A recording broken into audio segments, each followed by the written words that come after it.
What's up, y'all? This is Will, and this is the Restaurant Owners Uncorked podcast, brought to you by us here at Schedulefly.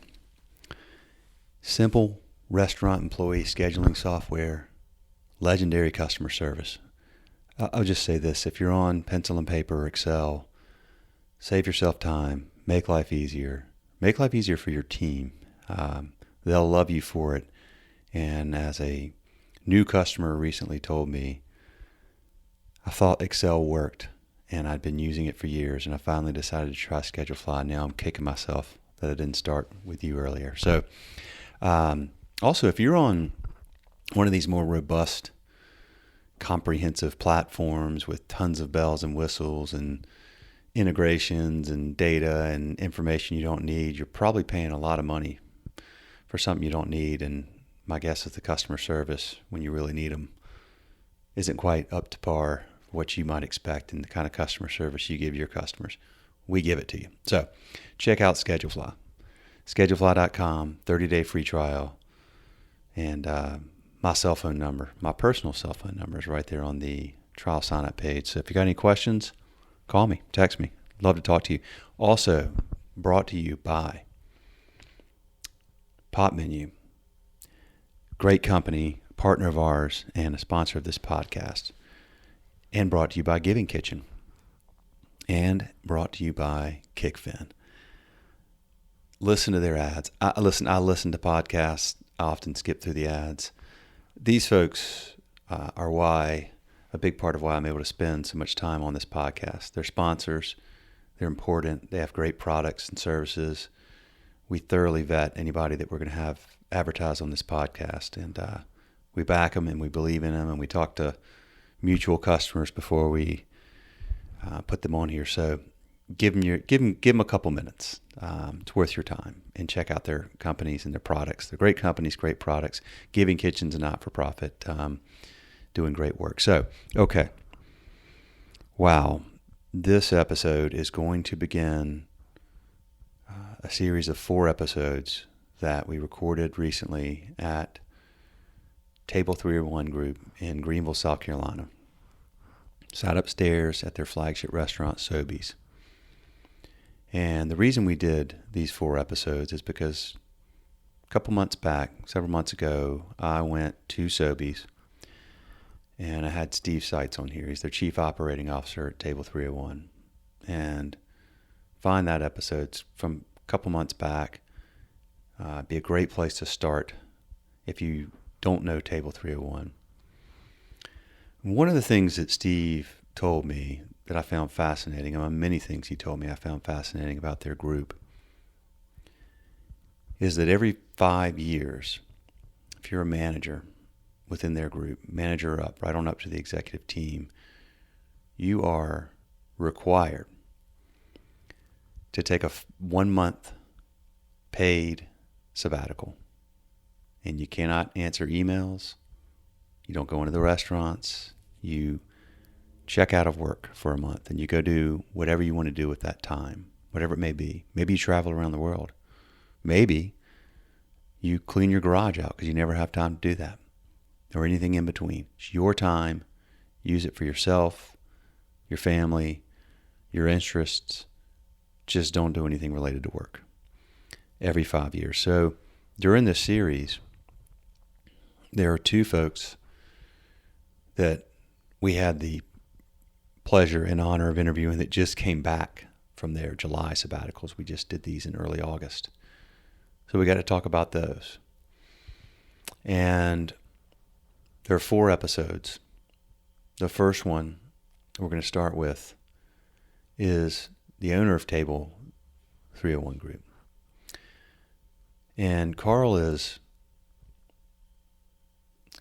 an extremely well-respected and well-loved restaurant group owner, businessman, member of the Greenville, South Carolina community, member of the state of South Carolina. He has just given himself to his business and his community and the restaurant industry, and is a fascinating guy. And I felt very privileged to have an hour of his time to sit down and just chat about the restaurant business and Table 301 and the culture they have there.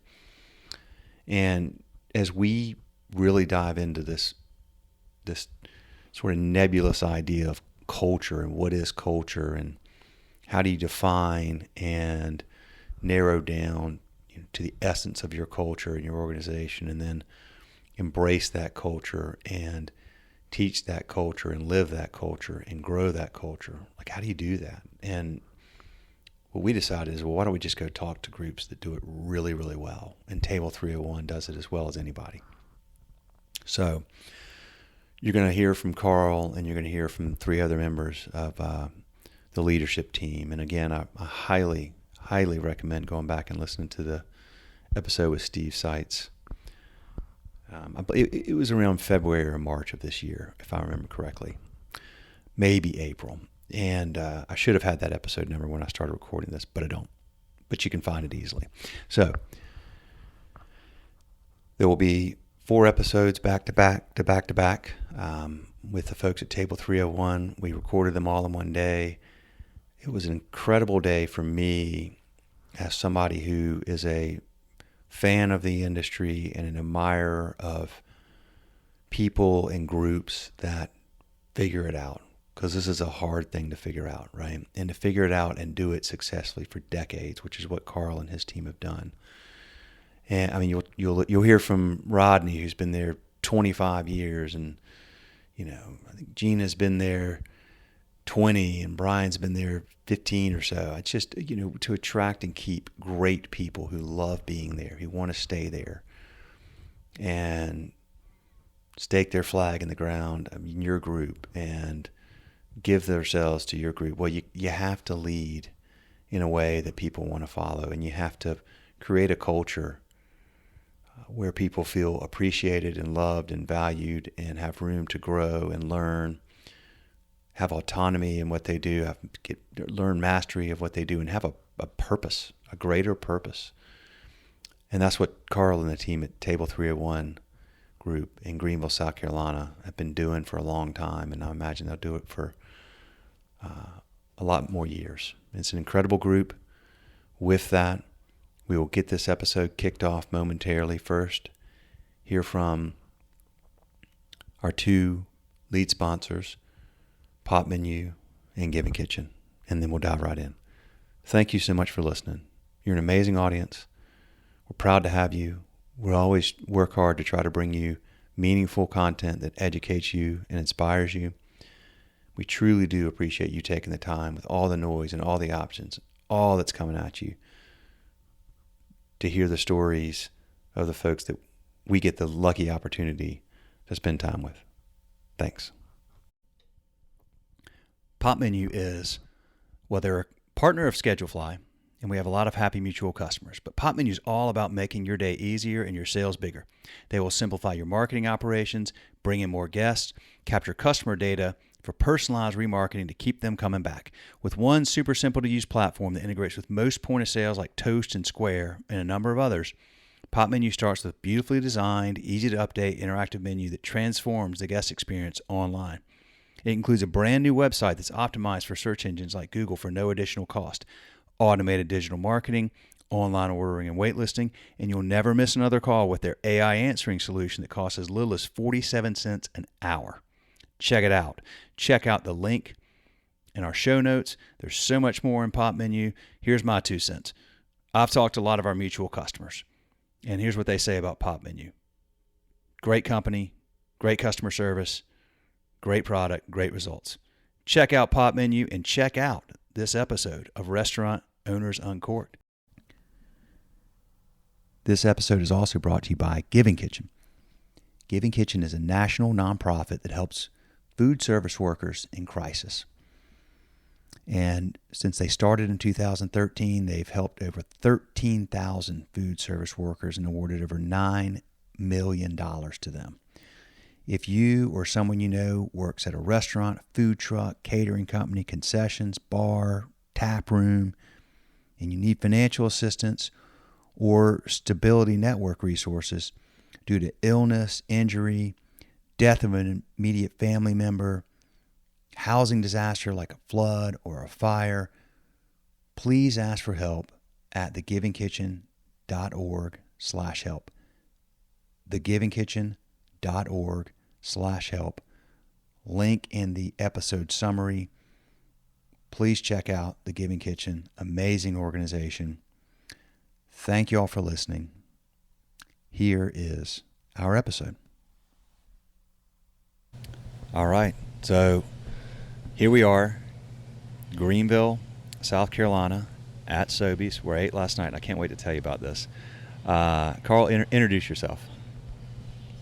Hey, Will. I'm Carl Sobocinski, president of Table 301 Restaurant Group here in Greenville, South Carolina.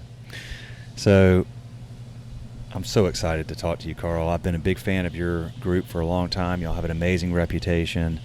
When I came here to talk to Steve, we got done, and he took me over to Jones, and just it was not long after you opened. It was ridiculously good. I mean, fantastic. Ate all these great oysters. Your hush puppies those are fantastic.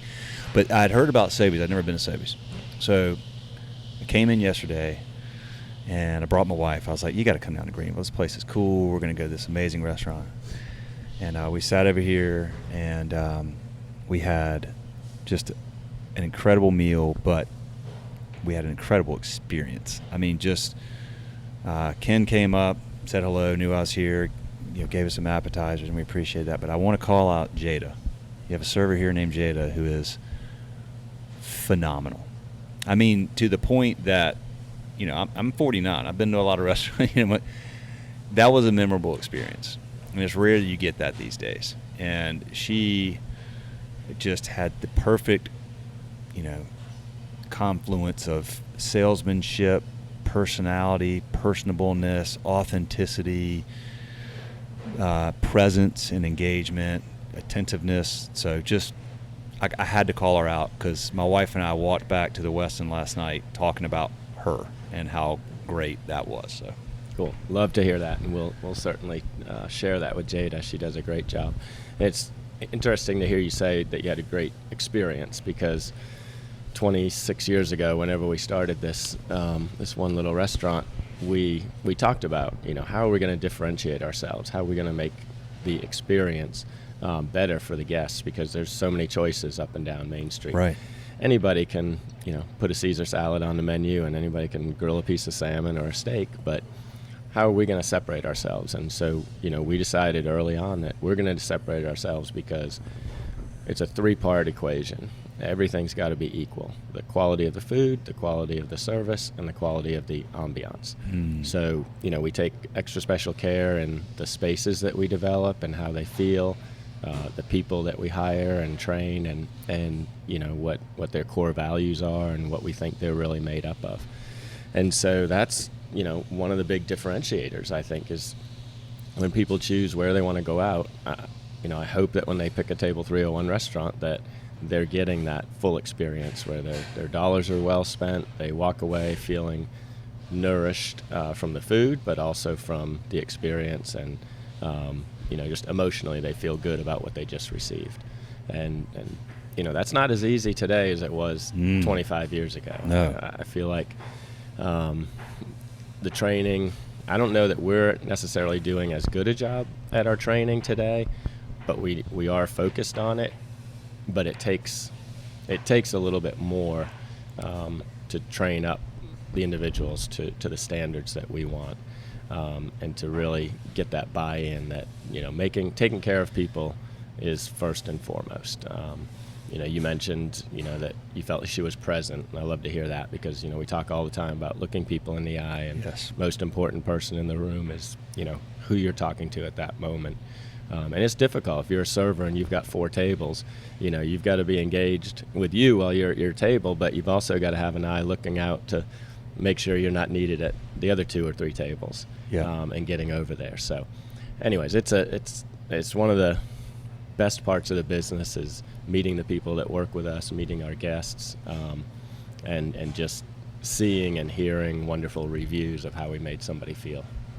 Well, she's clearly trained very well and knows what she's doing and is very good at. And I feel like, we were talking before we started recording about hospitality as a great place to learn so many skill sets. And I think, as a business person, I'm sitting there thinking there's so many things she could do and do well because of those traits. I don't care where she went to school, what degree she has, whatever. And that's what's so great about this industry, is because it's so meritocratic, and it brings together this diverse group of people, and it filters, the people that really care about others and want to focus on others and provide a good experience and welcome people in.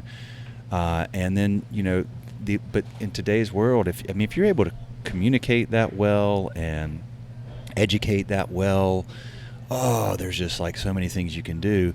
But the cool thing is, look, man, I really tip my hat to the group you've built, because you are providing great opportunities for growth I don't have any clue what she wants to do, but for growth for somebody like that if you're continuing to grow this business, and you're opening new and different concepts, which is all a new learning curve, and you got to figure out food, ambience, and service at that place. And wow, what great opportunities for somebody that's really got their head on straight and has some initiative and ambition why you don't need another career. This is a great place to be. Yeah, it's funny you say that, because going back 26 years ago, that was one of the things I said, is this is my chosen profession, or I like to say it chose me. And I want people that work in every area of the restaurant to feel like they can make a career out of this. Mm-hmm. They can make a living.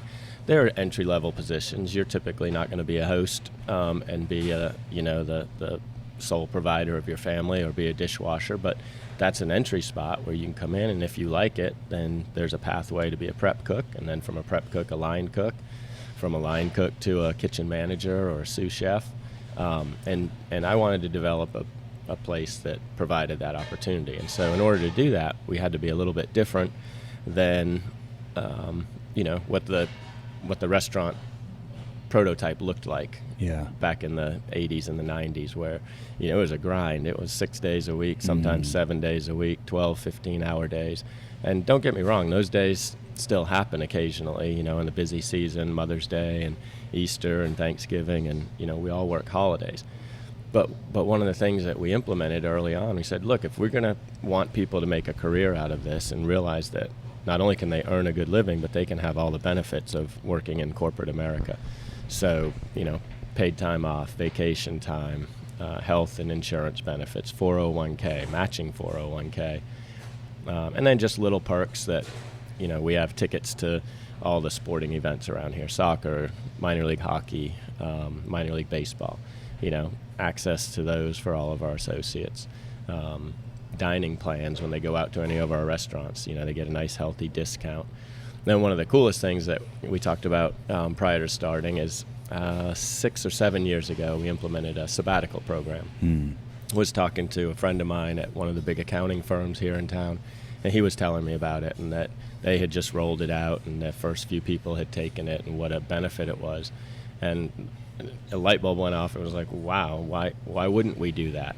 We can. Somebody invest 5 years with us, then we can afford to give them 30 days off, guilt-free time off, paid, in addition to their paid time off that they've earned for that year. And my biggest struggle with the whole thing was, at first, I wanted to kind of guide on what they should do with it. Take that time. Okay, well, go do something on your bucket list, or go travel, or take a class that you've been wanting to take to, make yourself better at your career or something.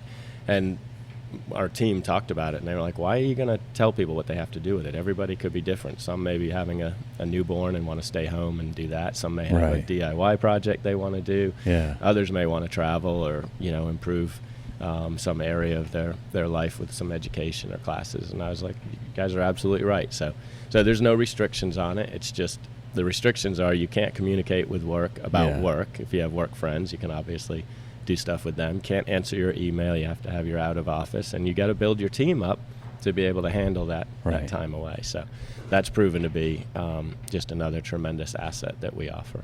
Oh, it's fantastic. It's just absolutely fantastic. There may be other restaurant groups that do that. I don't know of any, but I mean, that's an incredible best practice. And it was great talking to Rodney. I mean, just got back. That guy's so awesome. He's so full of passion and love for this industry. I told him it's infectious. It really is. What a great dude. He just got back from his second sabbatical. His second one, right? Yeah, he had a baby the first time, and then this time, and he, like you said, he spent 1 week, cleaning out his garage, like doing stuff that just never gets done. Yeah. Okay. Well, let's dial back a little bit, because you said, and I literally the first question I always ask people is, how and when did you get in the restaurant industry? You said hospitality chose you. So what's your origin story, man? Yeah, so I grew up in New England and ended up in South Carolina at Clemson University. Thought I was going to be an architect. Okay. Studied architecture and ran out of spending money. So one spring break, I couldn't travel with my friends, so I got a job. And it was at a country club outside of Clemson. And I fell in love with it very quickly. And never realized that I'd have a passion for this industry. But it hooked me right away. And what hooked you? What was it? It was part of it was the people that I worked with and the team, and how the camaraderie and how well we got along. But I think the other part of it is, and I don't know what you call this, I need affirmation, I guess. Okay. That's something that I just love. And so being able to take care of a table and have them, at the end of the meal tell you how wonderful the experience was and the service was great, just like you were talking about with Jada. Yeah. That's one of those things that that maybe I didn't realize at the time that's something that I crave, but that's what I crave is taking care of people, delivering hospitality, serving others, and then, of course, handwritten thank you notes. My team knows that. That's one of my favorite things to get in the mail is a handwritten letter.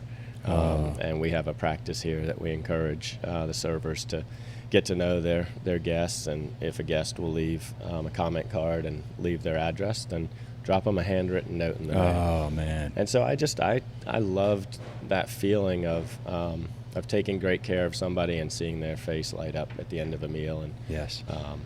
And probably back then a little bit of it might have been the tips and the instant gratification of seeing, you could generally tell if you gave good service if you got a decent tip in return for your service. So but yeah, it got in my blood, and it was at a country club, so you were building lasting relationships with members that had come out there and were living there, and you got to know them and take care of them. Was it in Anderson? No, it was up on Lake Kiowee. Oh boy! Country Club. I hear that's a beautiful place. It was beautiful. Back then, that was the only property really on it. It was. I was gonna say it was probably a secret back then, but big time. Everybody goes to Lake Kiowee now. Okay, so you're good for you, man. Tigers have had a nice little run. Yeah, we have. My wife's I'm neutral. All right, my wife's Gamecocks. They finally got y'all last year. Yeah, I do like Clemson a lot. I like Dabo a lot. Yeah, I like him a whole lot. Great leader. Yeah. He sure is. I mean, a lot to learn from the way he leads that organization. So, okay, so there you are. And then, how did you make your way to Greenville? So, being in Clemson, 45 minutes from Greenville, 2 hours to Charlotte, 2 hours to Atlanta. Pretty much all of my peers and classmates that I hung out with at Clemson, everybody went Greenville, Charlotte, or Atlanta. Yeah.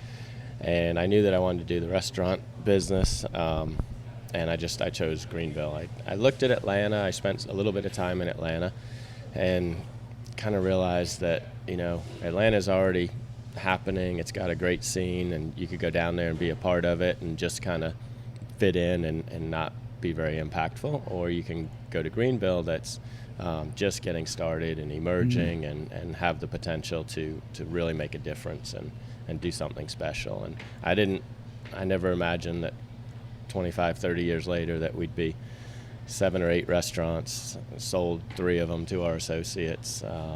Over the years, probably started up 15 or 16 of them. Oh, now. you've sold 3 to your associates. Oh, yeah. Okay. So that's one of, just kind of transition to that, the sabbatical was one of the cool things we did. And then when I hit I'm 55 now. When I hit 45, I was going through a South Carolina leadership program called Liberty Fellowship. It's through the Aspen Global Leadership Network. And it's a tremendous 2-year leadership program with 22 other South Carolinians.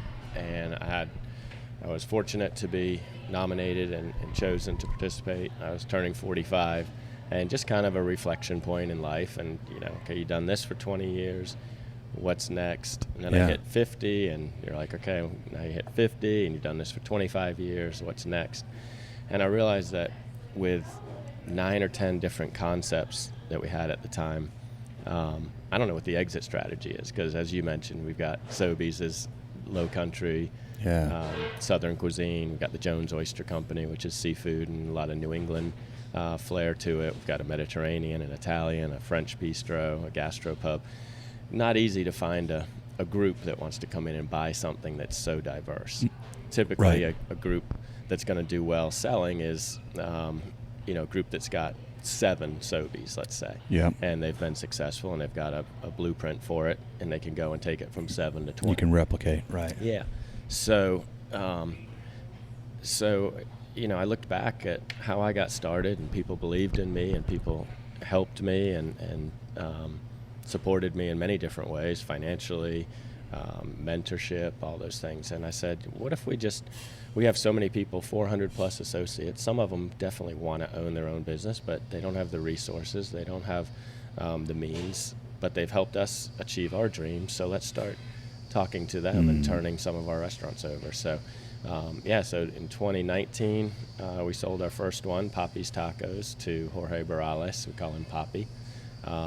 He and his family now full owners of Poppy's Tacos. Chef Michael Kramer in 2020 bought Gianna, our Italian brand, from us, and he is now sole proprietor and made the purchase outright.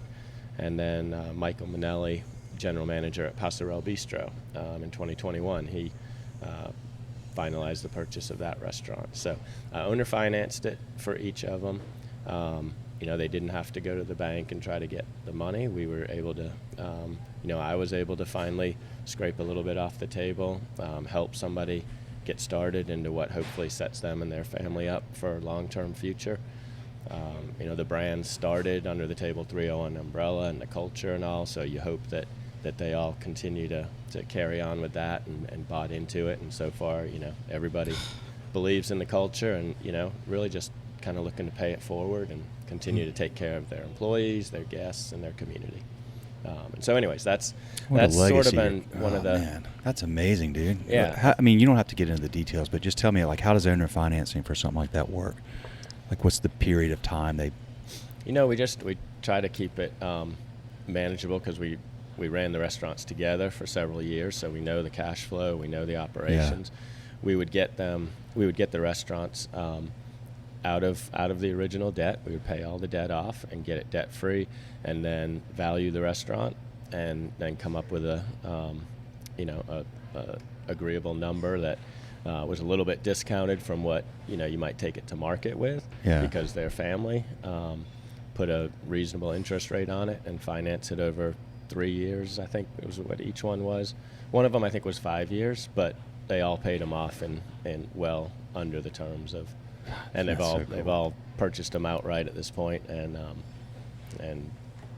they're sole proprietors. It's pretty cool. That's very cool. Yeah, that's awesome. That's fantastic. All right, y'all. Time for a little mid-episode break to talk about Kickfin, our mid-episode sponsor, and a great business. Thousands of restaurants, bars, and breweries use Kickfin to tip out their employees instantly. No cash required. With Kickfin, tips go directly to your employer's bank of choice the second their shift ends. It's a really simple solution to a really big problem, because if you're still paying out credit card tips in cash, it's costing you. Time-consuming bank runs and cash counting take managers away from work that matters. Cash is hard to track, which leads to accounting headaches, and it creates the perfect opportunity for theft, human error, and compliance issues. Bottom line, there's never been an instant, secure way to pay out tips until Kickfin. It's an easy-to-use software that sends real-time cashless tip payouts straight to your employees' bank accounts 24/7, 365. Kickfin gives managers hours back in their day, makes reporting a breeze, and protects your business from risk. Most importantly, employees love it. Restaurants can have Kickfin up and running overnight. Employees can enroll in seconds. No hardware, no contracts, no setup fees. Visit kickfin.com for a personalized demo and see how restaurants across the country are digitizing tips with Kickfin. That's what they like me to read. I will tell you this. I know the folks at Kickfin. Check out the episode with Brian Hassan, the co-CEO of Kickfin, was on here on the podcast. Great people, love what they do. They treat their customers well. We have mutual customers that love the product and love the way they, the relationship they have with Kickfin. So check it out, link in the show notes, and let's check out the rest of this episode.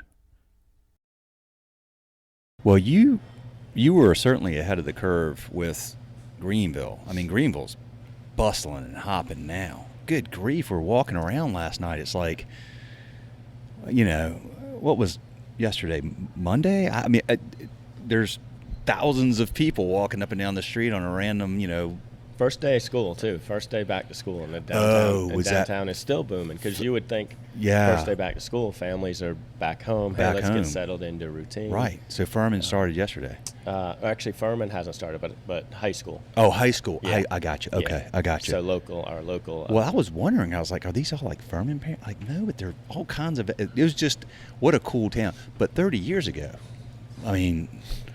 Like 30 years ago. I mean, I grew up in Charlotte. Like, there was no, why would you go to Greenville, right? Yeah, so the listeners probably aren't going to understand or appreciate, what I say here. But 30 years ago, we had one hotel. It was the Hyatt Regency up on the north end of Main Street, about 5 blocks from where Sobeys sits.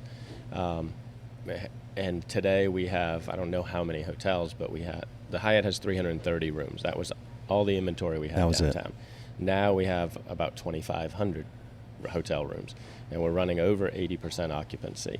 So, think about that. You got 2,000 rooms on average booked every night. I don't know what number they use for number of guests, probably 1.5. Some people, business travelers by themselves, husband, wife together. Yeah. So, that's about 3,000 3,500, yeah, 3,000 people. Night that are looking for somewhere to eat. So our restaurant scene is booming, our hotel scene is booming, our business community, we really thrive on automotive industry. BMW was a huge catalyst. Michelin has their corporate headquarters. And BMW, rightly so, gets, the credit for getting here in '93 and putting their footprint down. But there's over 100 suppliers to the automotive industry that have now since relocated here in the upstate, 50-mile radius, that are supplying steering wheels and brakes and fabric for seat cushions and seat belts, and all the different components and parts of a vehicle that these manufacturers, many of them international European companies, have put a stake in the ground right up here in the upstate. And so that's one of the main catalysts that's driven our area.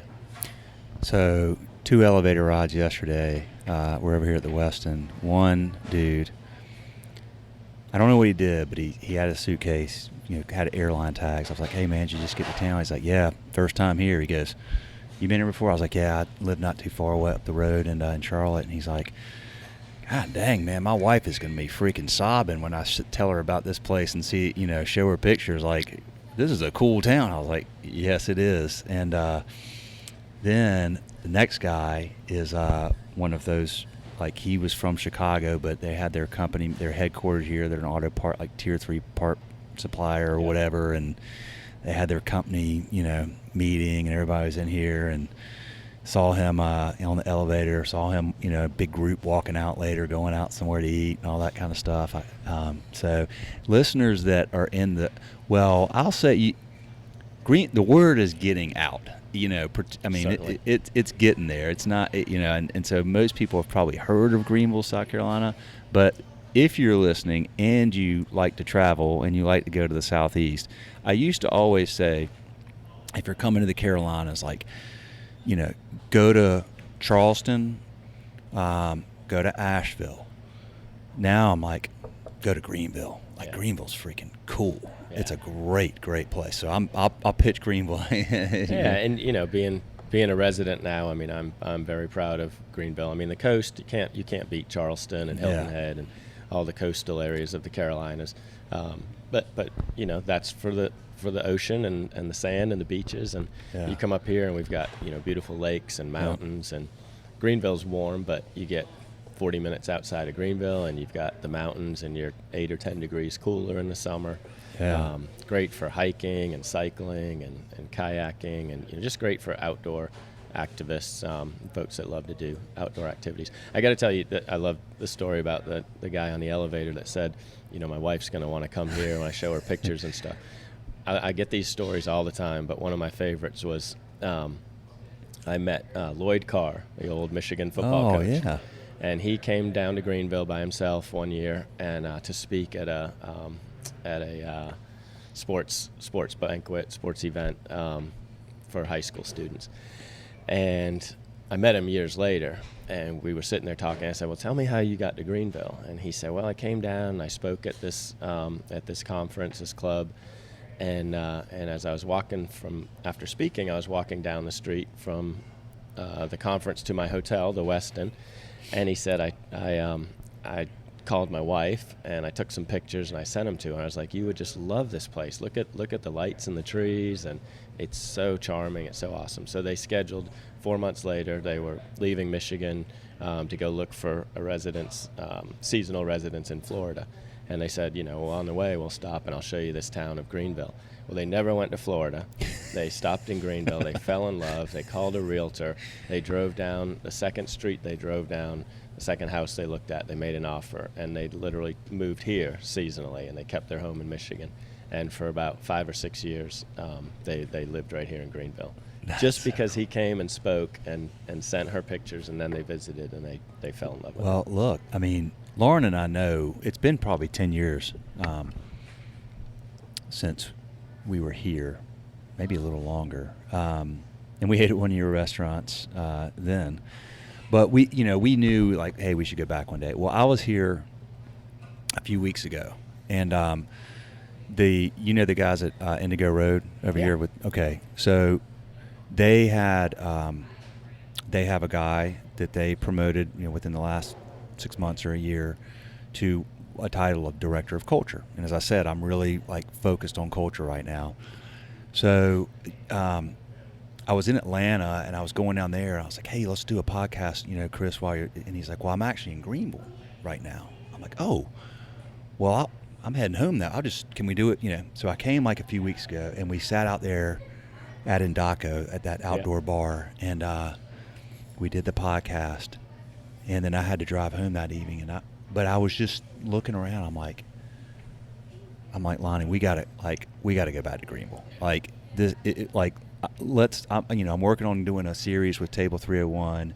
Whenever I get that plan, I'm taking you to Greenville. We need a night down there." And we just had a great time. Nice, I love it, and it's great having Indigo Road here. And Steve Palmer is a fabulous operator, and people always chuckle. They're like, "What are you doing over here? Checking out the competition?" And I'm like, "No, when I go out, I don't want to eat in one of my places because then I'm working." I'm grateful that we've got other great operators coming to town and opening up, and I always use the phrase, all boats rise with a rising tide. Rising tide, yeah. We sure. can't, Table 301 can't put Greenville on the map by ourselves, right? We can be a component of it. We can, hopefully be a little bit of a catalyst and be a player and a part of it. But, we need these other operators, and some of them are single unit operators, which is tremendous and fabulous, like the three that we've kind of offsprung.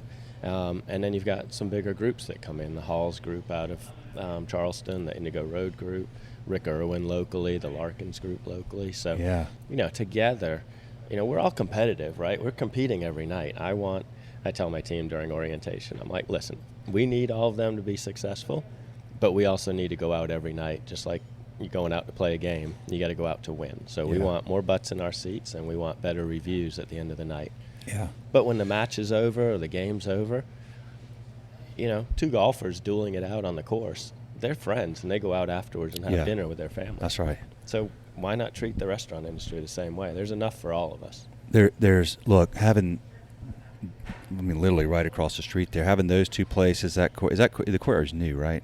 No, it's about 10 years old. Oh, now. it's 10 years old. Okay, but just having that whole, I mean, it's just bringing more people down here, and even if they're going to, because they're walking down the street to eat at Endako, they're walking by Sobeys going, what's that? And so I love that perspective. I mean, that's certainly how I would perceive it. You want that, and it keeps you on your game.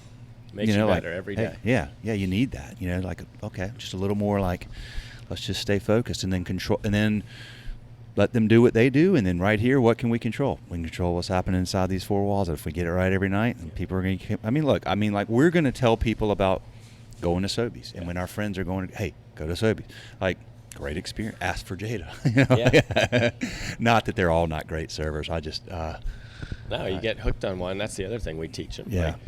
Like, do these handwritten notes. Build that relationship. If you're going to be here for a career, I mean, we have David, and we call him Soup. He's downstairs. He's been here all 26 years. Yeah. And we've got girls and guys that have been here 18 and 20 years. This is their career. Yeah. Well, if you build that over the years, and every night when you come in to look at your section and see who the reservations, if every night you've got 2 or 3 call parties, man, you're building your repeat business. Yeah. What if you were in some kind of sales, you're trying to build repeat business. You might be selling homes and you might only sell 2 or 3 a lifetime to somebody, or you're selling cars, you might sell one every 3 or 5 years. But no matter what you're selling, you want those repeat customers. You want people trusting you and curious about your family and wanting to get to know you, and then they're going to be a customer for life. Let me ask you a question. If you're a server and you have regulars that and you served them a while, would it be useful if you had the ability, okay, so you get your schedule and schedule fly, and here's when I'm working next week. Like, would you want a database of people that you said, hey, give me your cell phone and I'll make sure my schedule comes, like you can sign up to get my schedule texted to you every week? Like, would people want to do that? Would serve, like, where they request, they're only asking people they know, like, not every guest, but like, hey, you've been here a bunch of times. You want to know when I'm working? Is that something that people would use benefit from? I think that's definitely something that we should spitball and put together a team and talk about, because there's a lot of different things that's making me think of. Sometimes people, they love going to Open Table or they love going to Resi and making their reservation. It's easy. They don't have to talk to anybody. They can do it online. But, we only put 50% of our inventory on Open Table. So a lot of customers will see, there's nothing available till 9 o'clock. But in reality, there is something available. But we just have so many people that walk in. There's so many phone calls that we can't leave it all, open to Open Table, or we would miss out on a lot of other guests. Right. So I think what people would love is, I'd love giving out my phone number and saying, listen, if you can't get in, if Open Table says it's booked, you text me and I'll take care of it right away. Yeah.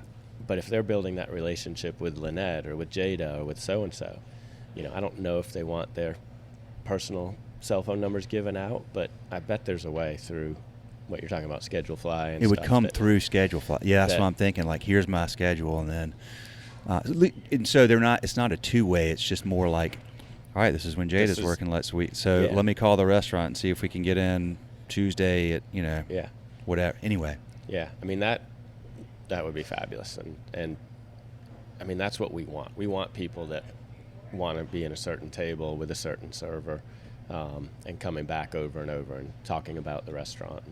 And, that's the country club model that I started out in. Yeah. That I loved, because if you're a member, there's always a table for you if you're a member. Yeah. And that's kind of the way it is here. If you're one of Lynette's regulars or one of Jada's regulars or one of Soup's regulars and you want to get in, then yes, you make sure you let somebody know, and we'll put you at their table. Okay, that's something to think about. Yeah, we've dabbled with that idea in the past, and we've just never really fully baked it. But I just feel like more and more, particularly, in places where you have really great service and servers that are on their game, A players. I'm thinking they would want to let, they would want their regulars to know, because that's No, sometimes we got to. That's why I say we got to talk about it, because sometimes it's a battle between, if there's a guest that likes 2 servers.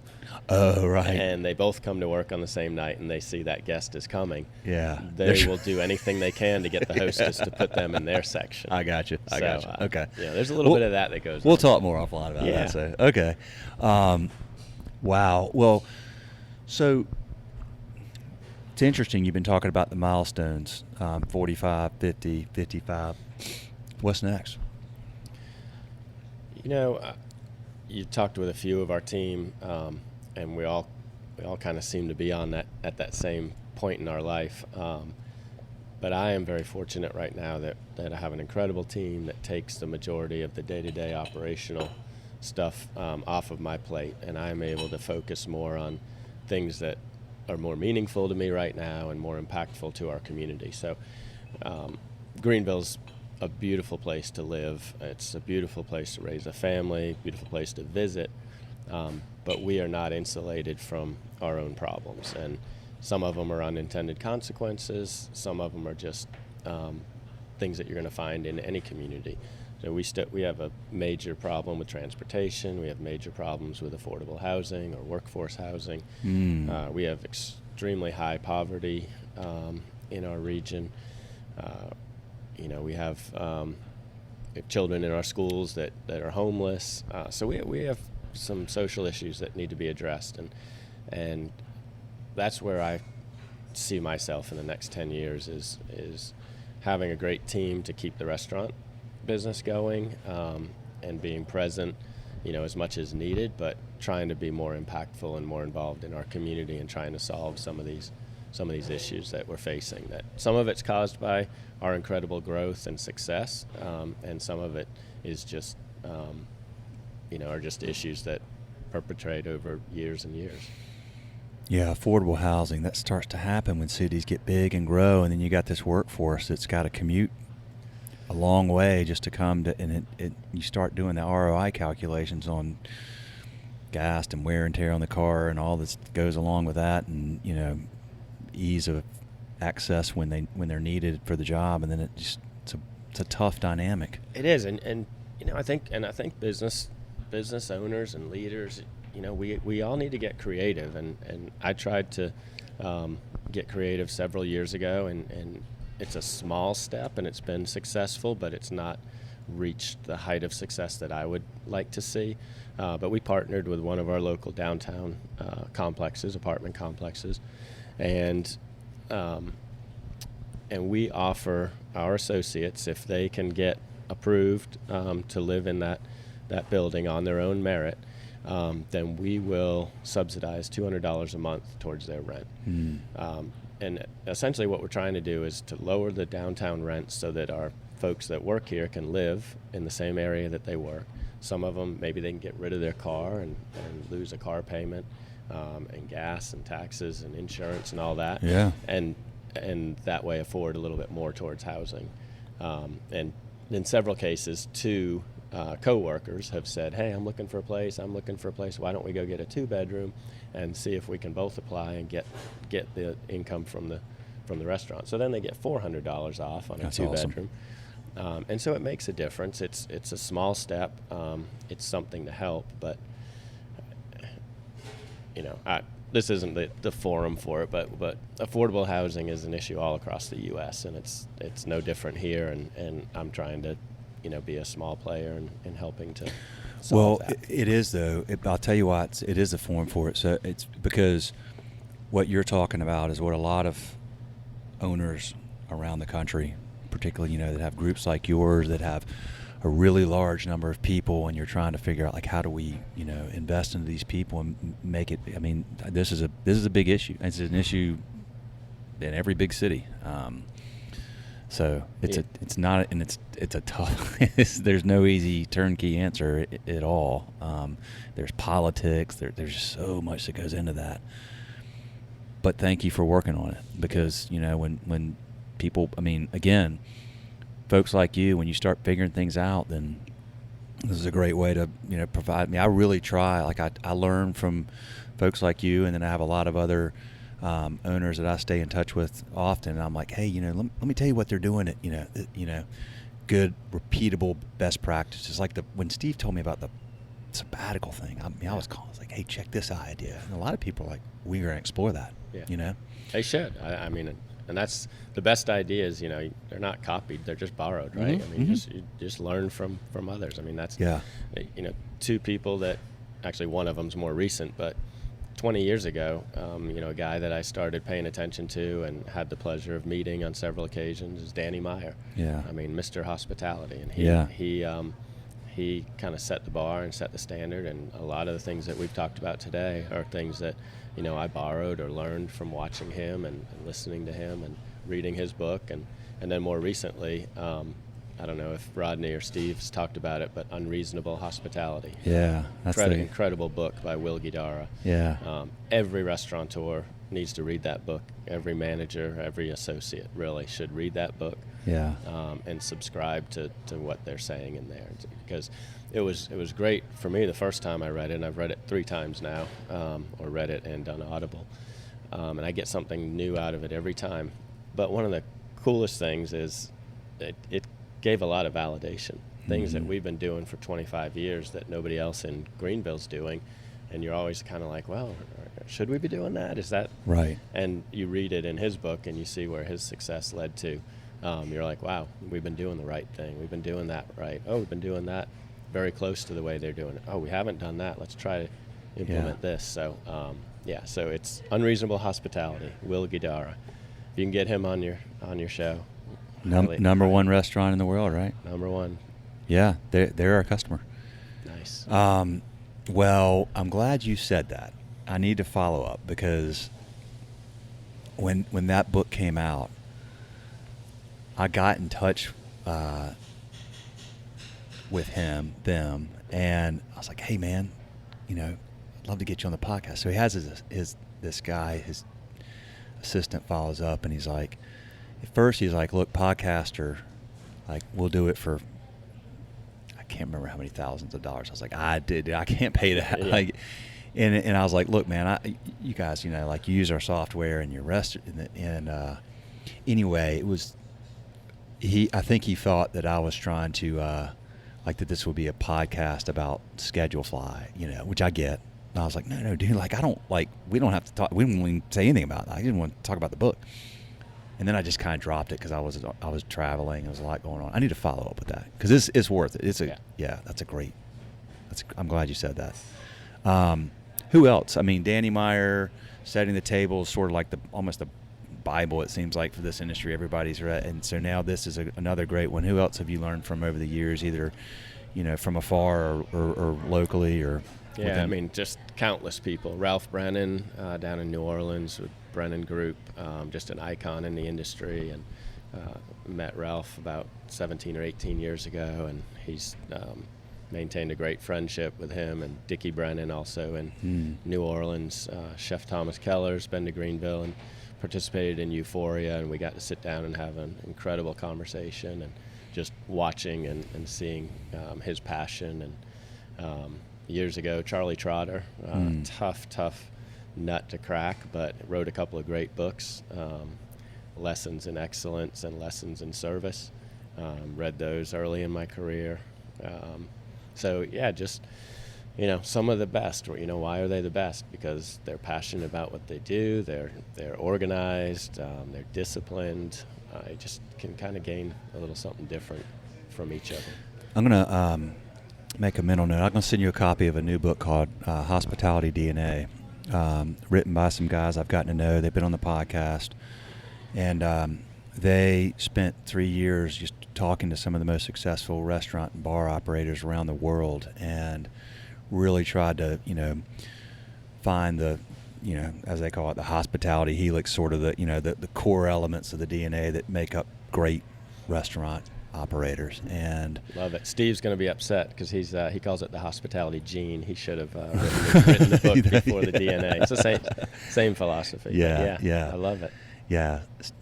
Steve Palmer. Steve Seitz. Steve Seitz. Our Steve, yeah. Okay. Yeah. He says, when we're interviewing, he's like, one thing we're looking for is that hospitality gene. Do they have it? Because we can't teach it. Isn't there a book that y'all I feel like is there a book that y'all all read that's in the office around here? The Go-Giver. The Go-Giver. Yeah. Yes. Steve talked about that. Yeah. Yeah. What remind me? What is the Go-Giver about? So Bob Berg is the author, and he wrote the book The Go-Giver. It's a real quick, easy read.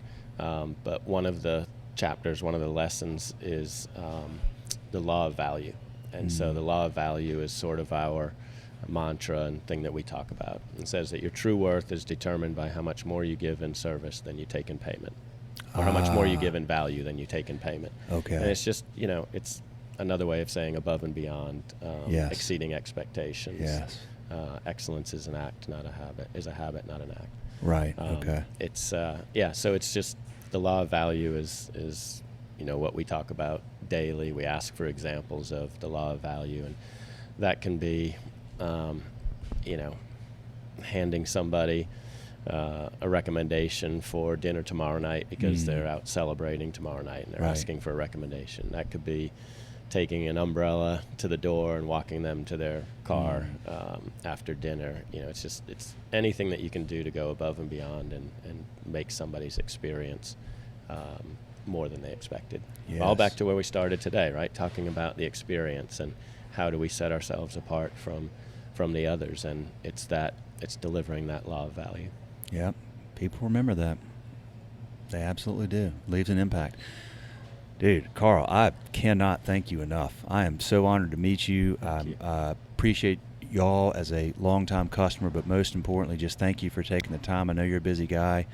This has been a just phenomenal conversation, and I'm really grateful for the opportunity. Excellent. Well, I've gotten a lot out of it. I've enjoyed meeting you, and I appreciate you sharing the word about our industry and those that are, kind of pushing the envelope and doing things a little bit different. And absolutely. Making a difference. Amen. That is a wrap. Thank you very much, y'all, for listening. More coming soon. Hey, y'all, before you sign out on this episode, a couple of quick things. Number one, if you listen to us on iTunes, if you could give us a star rating and a comment, it would help so much. Same thing if you're on Spotify, follow us, or any platform that you're on, if you would just do whatever their rating or follow options are. What that does is it tells the algorithms that this content is good and meaningful and valuable, and it'll tell them to put it in front of more people. So thank you for doing that. If you take the second to do that, that'd be so awesome. And also, if your restaurant is either using Excel or you're using some software that's expensive and has a lot of bells and whistles you don't need, or maybe doesn't have great customer service, we'd love to take care of you at ScheduleFly. Simple, easy restaurant employee scheduling software, legendary customer service, 30-day free trial, schedulefly.com. My cell phone number's on the trial sign-up page. Thank you for listening. See ya.